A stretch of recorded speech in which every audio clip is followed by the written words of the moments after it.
Ada partai yang ya kecil lah ya koalisinya, bahkan mencalonkan partai sendiri. Ada juga yang kemudian dengan koalisi yang cukup besar, kalau di Jakarta ini Pak Ridwan Kamil dan juga Suswono. Ini sekarang saya mau tanya kepada Bang Melki. Kita tahu kalau di pilkada itu nggak bisa diprediksi. Meskipun kendaraannya itu banyak sekali rombongan ya, tapi tidak menjamin kemenangan. Bagaimana Bang Melki? Ya tentu kalau kita bicara pilkada itu gabungan dari sekian kekuatan yang bergabung ya. Kekuatan partai politik itu satu grup sendiri, kekuatan dan dari figur tersebut ya, kepala daerah dan kepala daerah itu satu sendiri, dan juga tentu kekuatan dari relawan dan tim keluarga dan di luar itu yang menjadi kekuatan tersendiri. Dan di antara semua kekuatan itu memang terbesar adalah kekuatan figur. Nah, tapi kekuatan partai politik yang sedemikian besar kalau sudah bergabung itu juga dan bisa digerakkan dengan optimal, itu bisa menjadi kekuatan yang turut menentukan kemenangan, karena apabila semua mesin partai itu bergerak atau bisa digerakkan dengan optimal, baik yang dari pimpinan DPP partai beserta DPR RI-nya, baik pimpinan DPD provinsinya maupun juga DPRD provinsinya, sampai pada tingkat 2 ya, di luar Jakarta tentunya yang tidak memiliki DPRD tingkat 2, itu sangat menentukan kemenangan dari pilkada tersebut. Dan di luar dari itu semua memang kalau kita cermati tentu tidak rigid di semua pilkada ya Mbak Caca. Umumnya pilkada provinsi itu skim atau kimpres itu juga memang masih mewarnai di banyak sekali provinsi di seluruh Indonesia. Kalau sudah masuk di tingkat 2 itu dia lebih cair, saya lihat dia punya situasinya. Dan situasi di Jakarta itu juga misalnya juga bisa kita lihat ada di Banten, ada di Jawa Barat. Kami di NTT sendiri, saya juga selaku calon gubernur NTT juga ini, kami 11 partai misalnya mendukung saya di NTT misalnya. Jadi memang relatif kalau kita bicara terkait dengan untuk pilkada gubernur itu relatif masih ada sambungan kuat ke Kim dan non-Kim, walaupun di sebagian tingkat provinsi juga agak cair ya.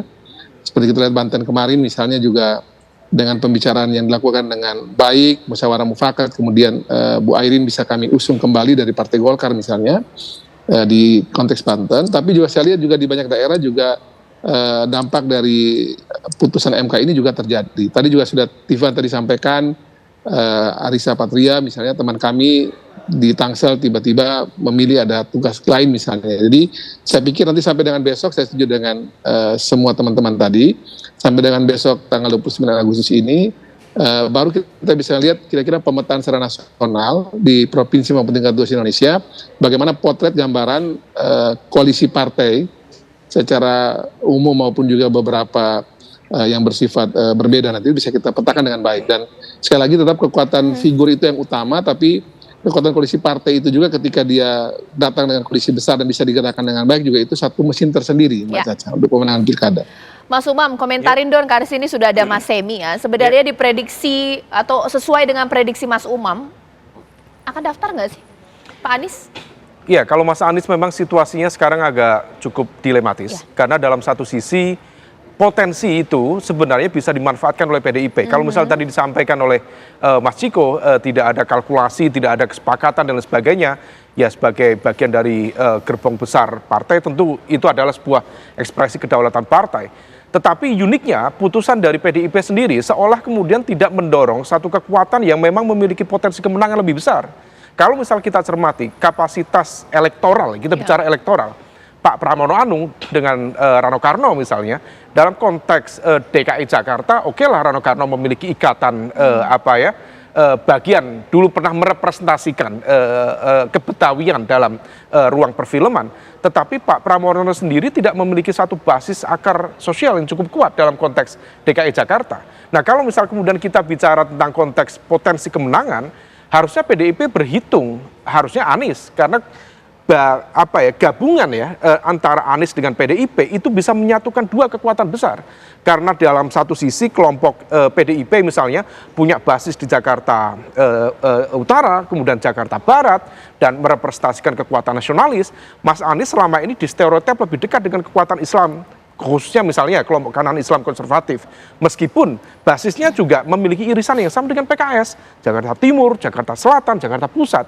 Artinya kalau misal kemudian Anies diusung oleh PDIP, itu bisa menciptakan split ticket voting yang cukup signifikan di basis kekuatannya PKS. Dan ini bisa menjadi gabungan yang luar biasa. Pertanyaannya, kenapa kemudian PDIP tidak memilih untuk potensi kemenangan yang lebih besar, tetapi memilih satu komposisi cagup-cawagup yang rasa-rasanya dari kekuatan elektoralnya tidak begitu signifikan.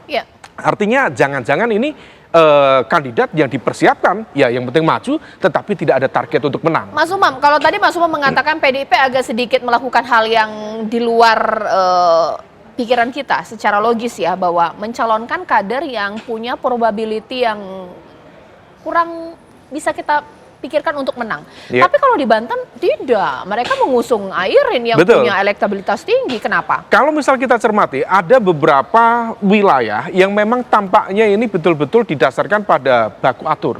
Dan baku atur itu basisnya lebih cenderung pada hal yang sifatnya kawin paksa ya.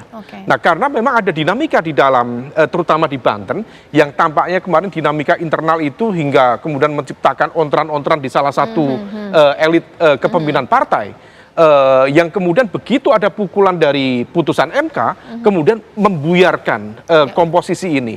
Nah, tetapi kalau misal kemudian kita cermati di sisi yang lain misalnya, kenapa kemudian partai-partai seperti PKB di Jawa Timur memiliki kecenderungan serupa? PKB harusnya kalau misal orientasinya adalah kemenangan untuk berkontestasi di Pilgub Jawa Timur, PKB harusnya bersatu dengan PDIP. Itu pairnya cukup kuat. PKB punya golden ticket, PDIP juga cukup kuat. Tetapi kemudian seolah karena ada basis konflik antara PKB dengan gerbong besar PBNU yang direpresentasikan Bu Hovifah, akhirnya yang diusung adalah misalnya Mbak Lulu dengan Mas Lukman.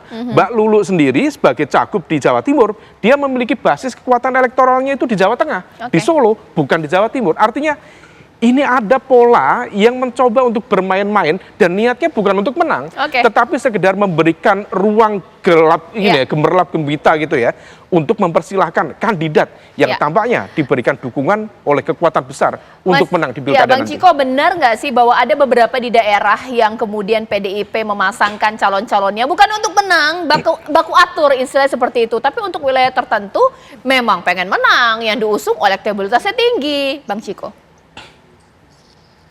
Enggak juga, kalau kita tarik garis ke belakang ketika kami mencalonkan Pak Ganjar Pranowo di Jawa Tengah untuk pertama kalinya, angka surveinya itu di 8%.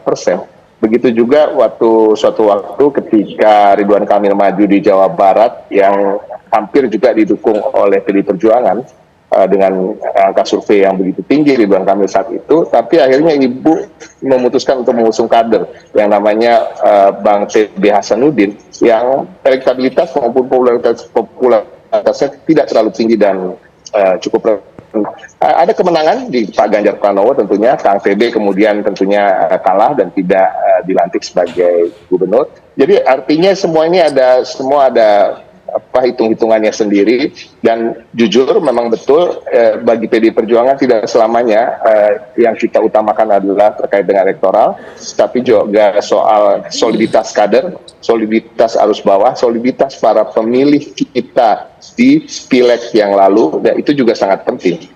Dan ini akan terus menambah semangat dari partai, dan kita juga melihat hal yang sifatnya jangka panjang di tahun 2029 ketika soliditas itu dibangun sejak awal, menang atau kalah itu akan bertahan sampai 5 tahun ke depan dan akan menjadi semangat yang lebih bagi kader dan para fungsionaris untuk kembali memenangkan pemilu. Baik, nah sekarang saya mau tanya kepada Mas Semi, ini pasti sudah dapat lah ini ya, ada forwardan foto yang kemudian undangan terbuka, Anies Baswedan menata Jakarta, partainya udah dimasuk-masukin nih, PKB, Partai Umat, Partai Buruh, Hanura, itu benar nggak? Itu belum bisa kami konfirmasi. Jadi memang itu sekedar sebaran di grup-grup WhatsApp. Jadi memang belum ada rencana ke sana. Tapi memang proses-proses yang kita lakukan saat ini untuk komunikasi tetap intens dengan beberapa partai itu sedang berjalan masih. Oke.